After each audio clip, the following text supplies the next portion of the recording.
Hey guys, back again with another Final Fantasy VII Rebirth update. Didn't think I'd be back so soon, but over the last week we've been getting just non-stop news dropping. Like every time I started working on this video, I would check Reddit or whatever, and I would find even more news to go over. So this last week we got previews up from various gaming sites, we got people playing through the demo and giving their thoughts right here on YouTube. We've also been getting a ton of interviews with the developers of the game that have been answering a lot of questions. And then we've also got a whole bunch of footage from the Tokyo Game Show. Basically, this week has been non-stop Final Fantasy VII Rebirth news. In fact, we got answers to some of the exact questions that I had in my video about the initial trailer that was shown off. So let's start by addressing some of those questions, and then I'll go over some of the biggest things that the developers have announced, as well as go over some of the coolest reveals from that Tokyo Game Show. So first off, I asked, well, where do you think that this game is going to end? But we actually got confirmation on that already, which is kind of crazy, but all right. In a statement from the game's creative developer, Tetsuya Nomura, he revealed that Rebirth will go as far as the events of the first disc and end at the Forgotten Capital. Well, that will certainly be a good place for an ending, and if you don't remember the Forgotten Capital, well, I'll just say it makes a lot of sense to end there. And also, Disc 2 is quite a bit shorter than Disc 1, and Disc 3 is basically just the ending of the game. So that will still leave a decent amount of stuff to do in that final part, while still ending on a very important scene. They said that the events might happen in a different order, so it's possible we'll be seeing things from Disc 2 make their way into Rebirth, but it's also possible we might see things being pushed off to the last part of the trilogy as well. For example, Nomura said that Wutai won't be appearing in Rebirth, and I mean, that's alright, but yeah, like I was saying, ending on the Forgotten Capital will be absolutely insane, especially because when you look at the way that Remake remixed some of the scenes, and with all the timeline stuff we've got going on, I don't know, I'm sure they'll find a way to shock both new players and those already familiar with the original game. Okay, so that second thing I wanted to know about, what's going on with Vincent? Is he playable or not? Well, we did get confirmation that he will not be playable in Rebirth. And okay, I was kind of getting that vibe from all the other stuff that I was reading, so I can't say that's super surprising, but it still kind of sucks to see. You'll also find that another fan favorite, Sid Highwind, will also not be appearing as a playable character in this game. Now, these guys will definitely still both be in Rebirth, but it's unclear exactly how that's going to work. We still have yet to see Sid, despite them already confirming that the Tiny Bronco will be in Rebirth, so while they won't be playable, they will be here. But with that out of the way, let's move on to some of the new stuff. Let's talk about that new demo that some lucky people got their hands on at the Tokyo Game Show. So there's a ton of great reveals from this. Now, as for when us common folk will be allowed to play the demo, to be honest, we probably won't be seeing this demo for maybe a few months yet. Probably like a month before launch, and it will probably most likely contain the opening scenes of the game. Well, I mean, that's if the Final Fantasy VII Remake and Final Fantasy XVI are anything to go by, but I would say that's probably the most likely scenario. So this demo is not really for us to play, but it was more for journalists and people like that. So if you go check out some of their videos, there's a ton of coverage on it with a variety of great channels. I'd recommend just watching one of those. But basically, Square Enix showed off a small chunk of the Nibelheim flashback with a controllable Sephiroth in the party, and it looked really awesome. I really took notice of Cloud's behavior in these scenes as well. He was a little naive, a little cheerful. Sephiroth calls him a puppy. It's just perfect. I'm pretty hyped for that, and the demo also switches to a second portion where they showed off how exploration is going to work as Cloud and the crew kind of make their way towards Lower Junin. During this section of the game, we can see the characters traveling via chocobos, which you can apparently customize with gear, and they also revealed the return of Mr. Dolphin. So I'd highly recommend just catching one of those streams. But let's move on to some of the bigger reveals that we got through various interviews with the production staff of Final Fantasy VII Rebirth, as well as take a look at some of that cool stuff from Tokyo Game Show. So on the subject of chocobos, we got an answer about chocobo breeding from the game's producer, Naoki Hamaguchi. So is it going to be in the game or not? Well, unfortunately, no. But the way that they're approaching chocobos in this game still looks really cool to me.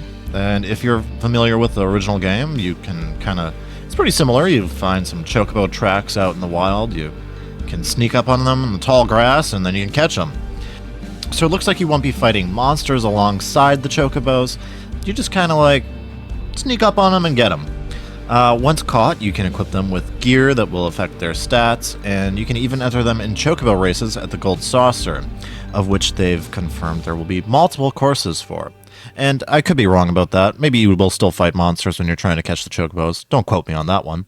Now, one thing that I was seeing some confusion about online is what's going on with this game's world. Is it going to be an open world game? Is it going to be segmented, smaller maps, kind of like Final Fantasy XVI? Is it going to be chapter-based, like Final Fantasy VII Remake? Well, we actually got some clarification on that from Hamaguchi, who states that what we've done is we've taken the world map from the original Final Fantasy VII, but we've created it all in a one-to-one real scale.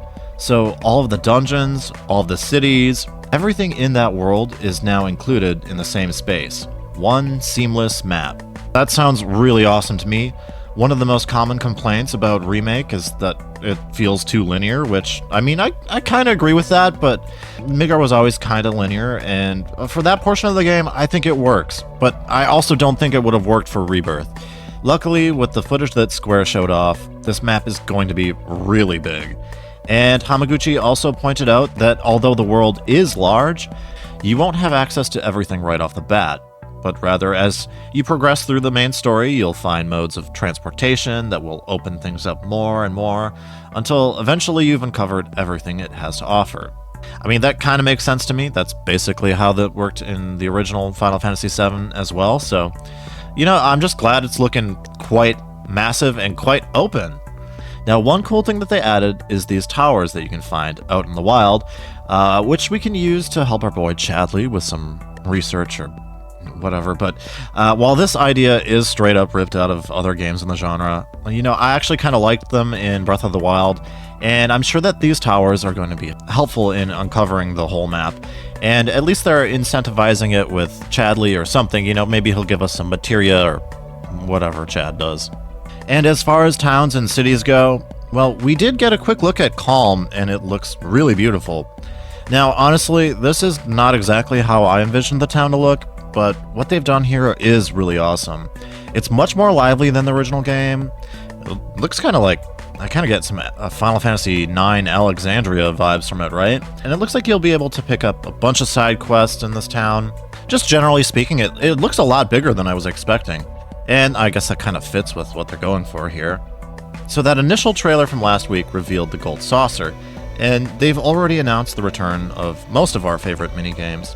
But in another interview with Hamaguchi, he revealed that there will be an in-game card game called Queen's Blood. He says it's an in-world card game that is very popular in the world of Final Fantasy VII Rebirth, and a minigame that can be played many times from the start of your adventure to the end. Winning matches doesn't just let you enhance your deck, but can also follow a unique Queen's Blood story as well. The narrative progresses as you engage with more challenges and matches. So, hold up, that's awesome. Card games aren't new to Final Fantasy. If you go back, 8 and 9 had their own card games that were really awesome. And, I think it provides a fun way to break away from the regular gameplay loop. And even though I still kind of wish that Final Fantasy XVI would have had something like this, as I feel like gambling on a card game would have really fit in well in the world of Villisthia, I'll certainly still take it in Rebirth. So it really looks like there's going to be a lot of extra stuff to do in this game. One more minigame that is being expanded on is the piano minigame from Tifa's house. In the original game, it was just this quick little thing, but this time around it's been turned into a full-on rhythm game with various songs that you can play through, and it just looks like it'll be decently challenging too. So this looks like something that I could personally see myself getting lost in, but I don't know about you. So Mog House was also shown off, and it's a little different this time. It's not just a little mini game at the Gold Saucer, but rather it's a real place to find on the map. It looked like it was kind of close to Calm, maybe? And I'm not exactly sure what is going on here. I got no clue, but it looks nuts, and, I'm glad that Mog House is back in some capacity. Okay, so lastly, I wanted to point out that in an interview with Tetsuya Nomura, he announced that this game is not going to have any DLC. Honestly, I think that's the right call here, and I just hope the team focuses more on getting the last part of the remake project completed as soon as possible. But I can see how this would be kind of disappointing, especially following the news that Vincent and Sid would not be playable. I know that some fans were probably hoping for them to show up as maybe a DLC or something like that, similar to Yuffie in Integrate, but apparently that won't be the case here, at least for now.